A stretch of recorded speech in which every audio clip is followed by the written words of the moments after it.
Please settle yourself into a comfortable position. Close your eyes and let your awareness turn inward. Listen to the whispering song of your breath. In through your nose and out your nose. Breathing in and breathing out.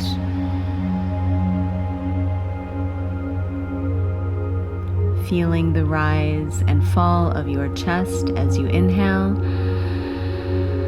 and exhale.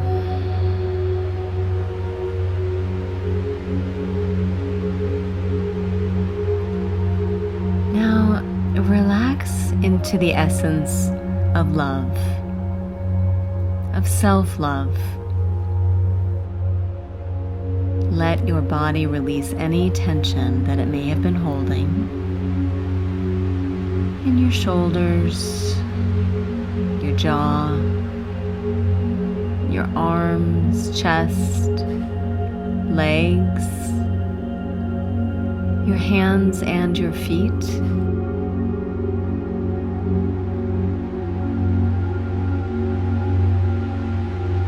And feeling yourself settling deeper into comfort and acceptance, deeper into relaxation as you settle into this self-love meditation.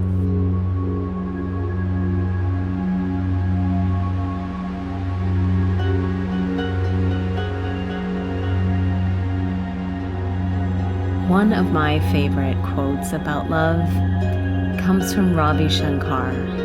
He says, "Love is the essence of the universe. The whole entire universe is made up of a vibration called love. That is what I am made of, and that is what you are.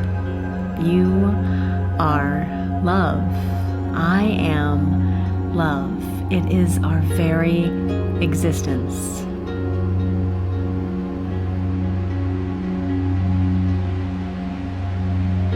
In a way, we need to redefine what the word love means in more of this universal essence than what our worldly definition might bring to mind. To understand this universal concept as the material of our existence.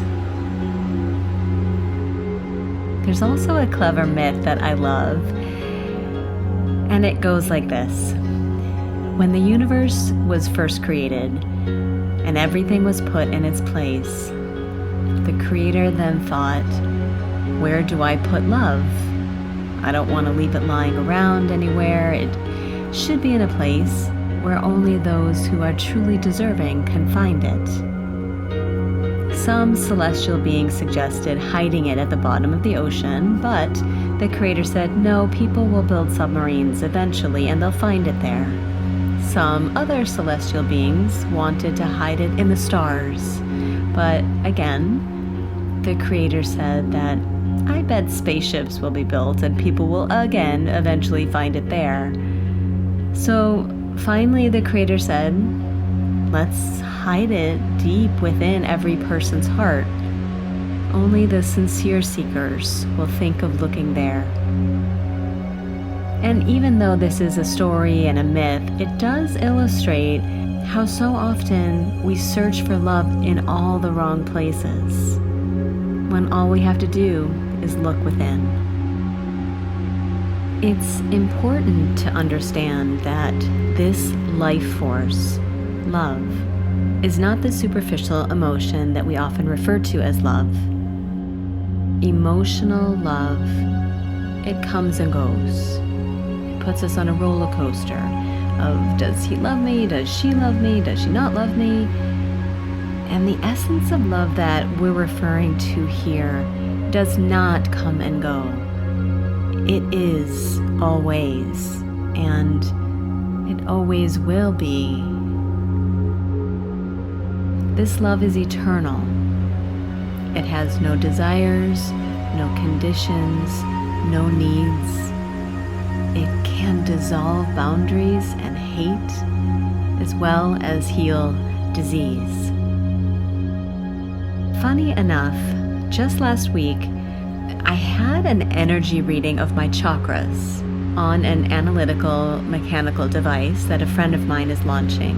And as my friend ran the test, he almost fell out of his chair when he saw how strong my heart chakra was, telling me that he had never seen someone so extremely out in the world in the heart chakra. I jokingly asked him to please keep this our private secret. I didn't want other people to know. And even though that was a bit of a joke, there's truth behind it. My heart is so in love with the organic nature of existence and life. I cry at any sign of injustice or abuse, and I'll jump into any war zone or ring to defend someone from being hurt. But this sensitivity comes at a price, living in a world that is centered around the superficial and illusion of competition and profit. One of my personal major life lessons and my daily practices is to keep my heart open, to feel, to give, and to love, while living true to who I am. If love is our essence, and it is everywhere, and it is infinite, why aren't we living it more every single day? Why do we often feel lacking in love? Looking to the outside to fulfill a need for love? Think of a television set. This physical instrument captures a non-local broadcast signal, and then it converts it into a localized program that you choose to watch. In the same way, your mind and body are that instrument, like the TV set, that captures this essence, love, and expresses it through your life experiences. So the interpretation and the broadcast is dependent on you.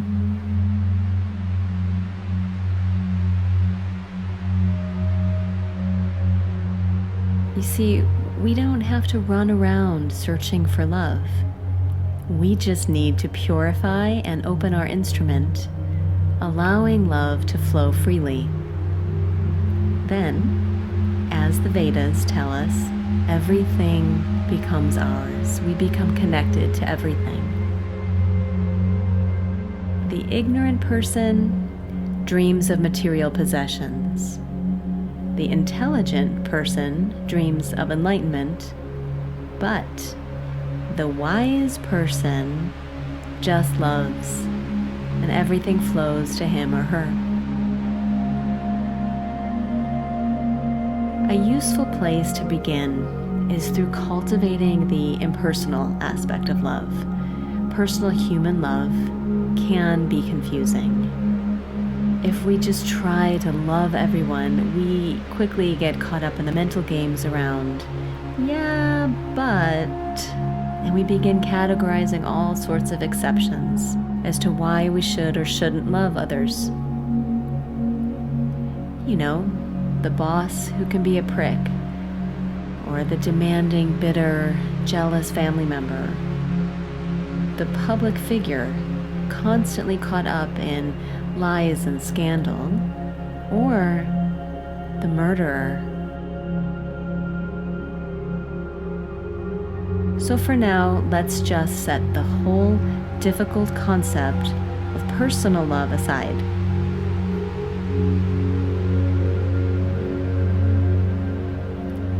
It's important to remember you do not need anyone or anything external to yourself be a radiating source of love. No matter how strange or foreign that concept may sound, it's true. As an expression of the source, you are already connected to everything. You are already the pure essence of being. You cannot not be that. Neither can anyone else. For example, I may decide to behave as though gravity doesn't exist. But whether I choose to believe in gravity or not, the results will be disastrous if I choose to step off a cliff.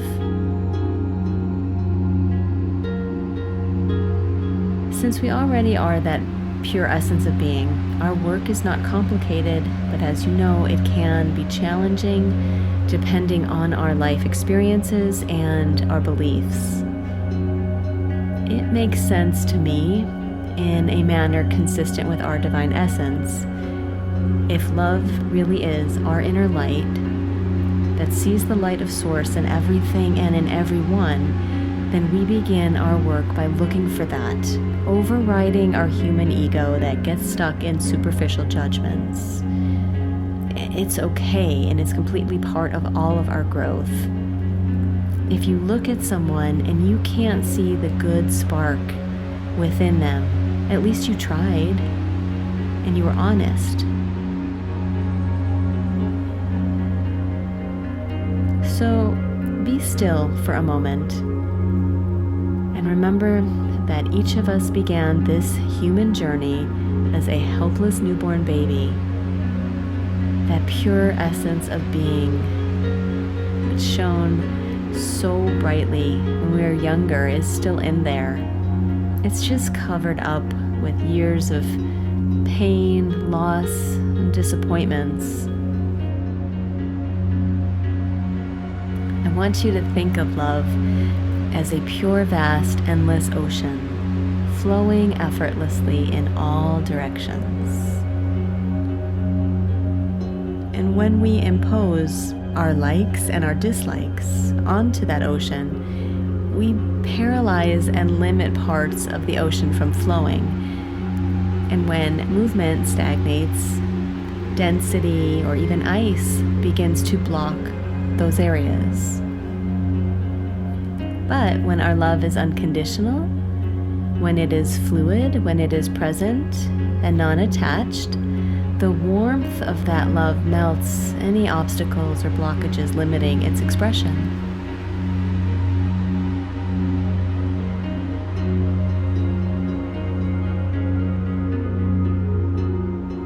The Vedas describe 4 stages of the spiritual seeker's journey back to divine love. The first stage is bhakti. This is the path of love and devotion. It's the softening of the heart so that jealousy, anger, pride, lust, and greed begin to effortlessly fade away and balance. It often includes practices as prayer and chanting, but there are no rigid rules.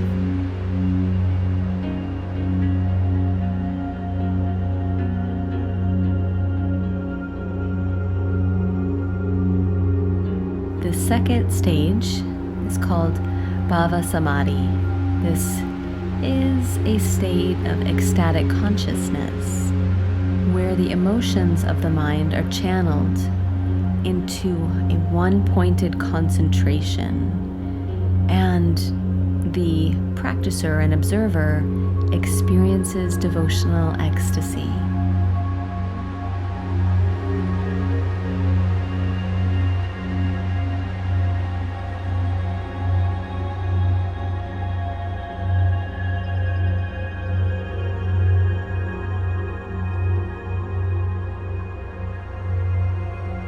The third stage is called Mahabhava. This is an intense, ecstatic love of the divine, where the devotee experiences himself or herself as one with the divine. There are minimal worldly connections in this stage. And the final stage is called Prema. This is known to be the rarest and the most advanced state of love and devotion. Here, the devotee is lost in pure love, completely forgetting the outside world and even the physical body.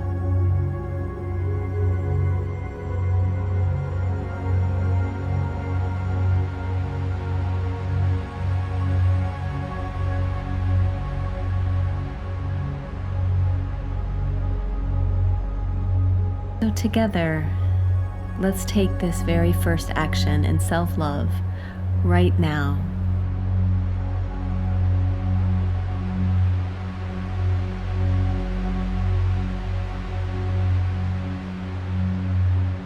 Every day, I allow my love for myself to grow more and more. I am worthy of love, and I honor the joy that comes with it. Deciding and choosing to love myself unconditionally, no matter what happens, feels wonderful and liberating. I deserve love and self-respect. And with that, my self-esteem grows. I love and accept everything about myself.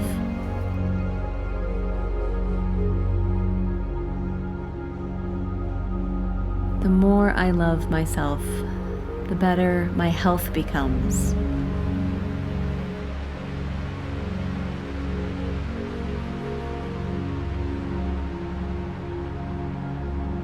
I am extraordinary. I love my body. I love my laugh. I love my tears, my sensitive heart. I love my ambition, my desire for peace. I love my creative ideas and my kind and loyal heart. I love my mistakes. I love the lessons that I learn. All of my shadows and my growth. I love everything about me.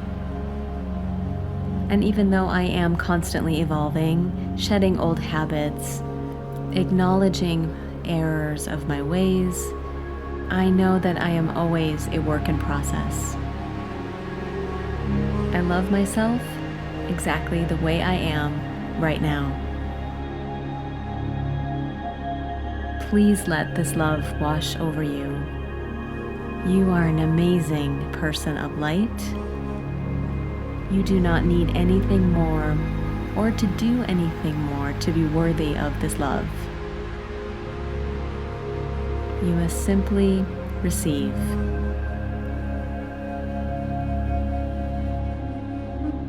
Now, gently open your eyes, take a fresh breath, and know that whenever you love yourself, you will connect to the eternal flame of love within you and all existence. Namaste.